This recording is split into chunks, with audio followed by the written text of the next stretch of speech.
Hi, I'm Linz. Welcome to Becoming Everwell, a channel where we talk about the ongoing journey of becoming. Today's story is about discomfort.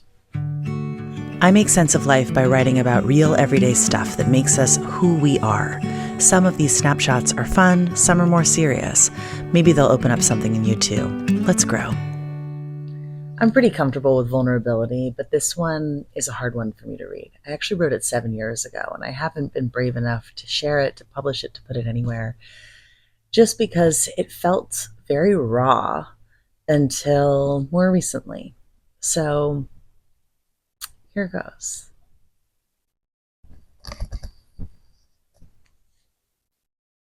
I believe in discomfort. I believe in the emotions that twitch my stomach into awareness. I believe that when those dissonant parts of my body instinctively set themselves into motion, the quickened heart, the jumping mind, the fidgeting limbs, the jumbled gut, I'm forced to reflect on the source. And sometimes when I weed through the icky feelings on top, I realize that what I thought was the source of my discomfort is not the source at all, but rather the pathway to a deeper unfolding inside of me, one that may not have been exposed had I not been uncomfortable in the first place.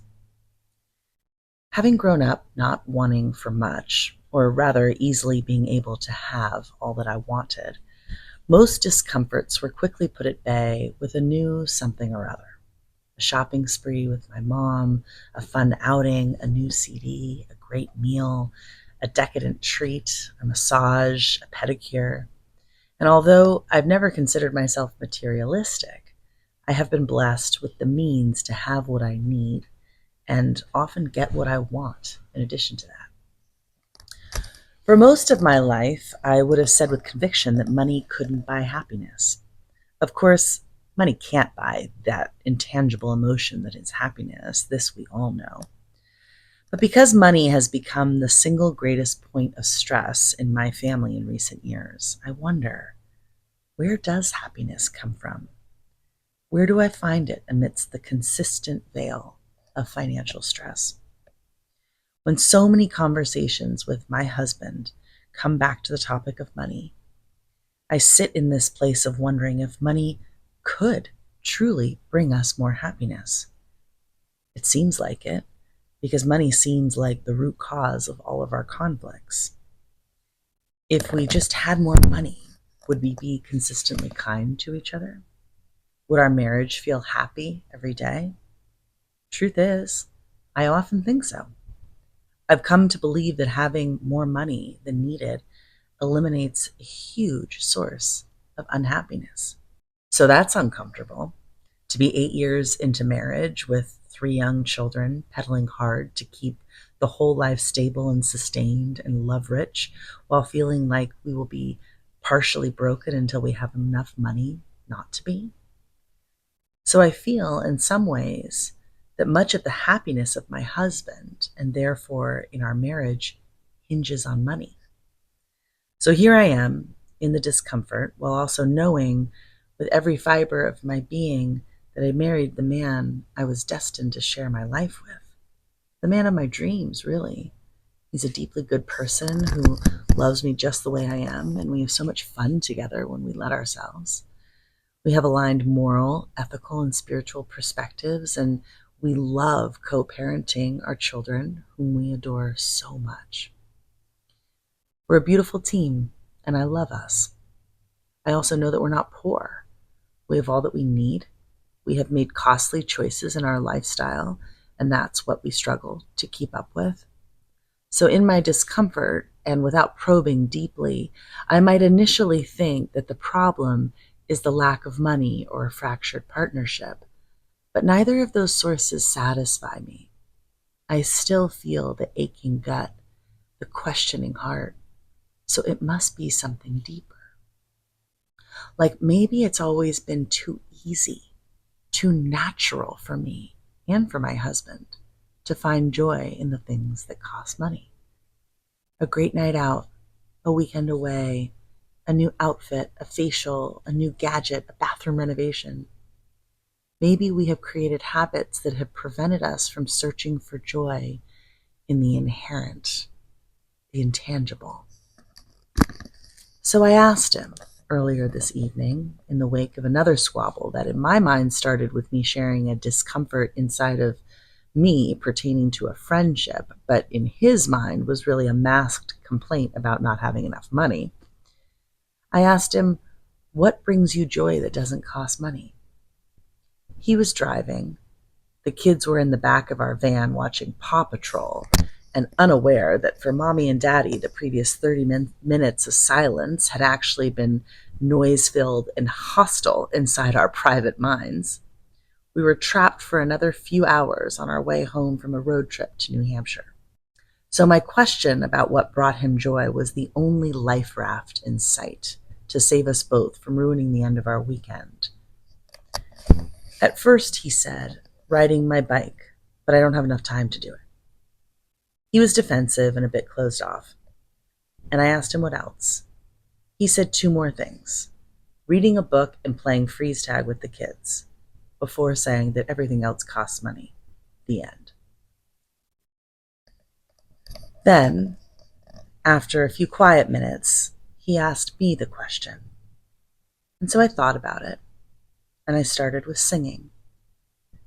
Then I kept going, dancing, going on a hike or a good long walk, having a meaningful conversation with a friend.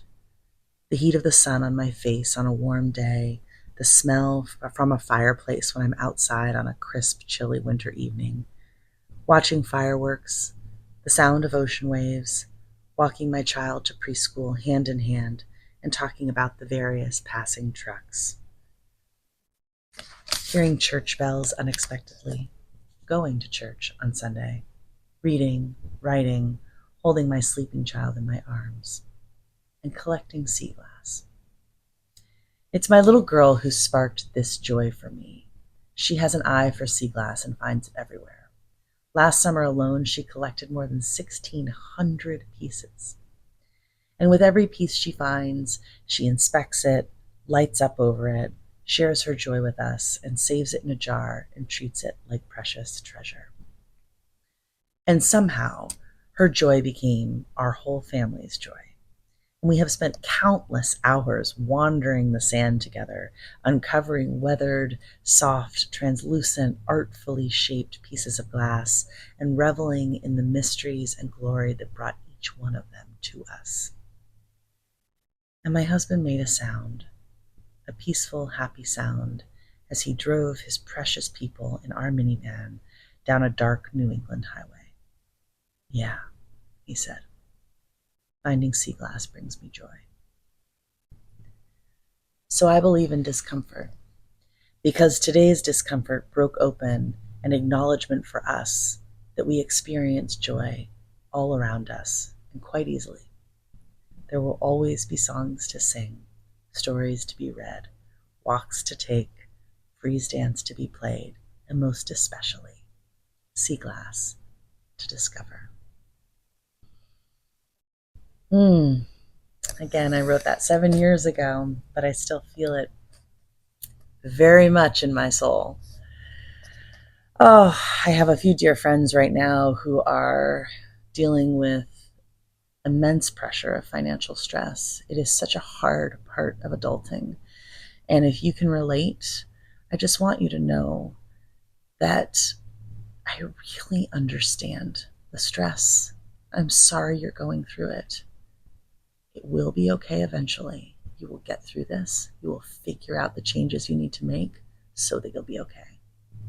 And if you can't relate to it, I hope you'll really think about it, because I'm quite sure that there's someone in your life close to you who is in financial pain right now. And the reason they haven't shared it with you is because it's obvious that you're not. It's a hard topic, and one where people are very shy to talk about. It's not socially popular. It brings up a lot of shame. And it's also very real for midlife parents. So many of us. I'm thinking of you. I love you. Thank you for being here. I so appreciate all your likes, subscribes, and shares. This channel has been a wonderful outlet for me to be able to share stories, so I hope that they are inspiring you to think of your own and your growth and your becoming. lindsayhurdy.com is my website. Join me. I have a free masterclass on there that you might enjoy. I also do coaching, and I'm leading conversations in different programs all the time. So check it out. Thank you for being here. I see you. I appreciate you. I value you. And I'm thankful for you. Until next time. Be sure to like and subscribe and click that bell to get alerts for new posts. I'd be ever grateful.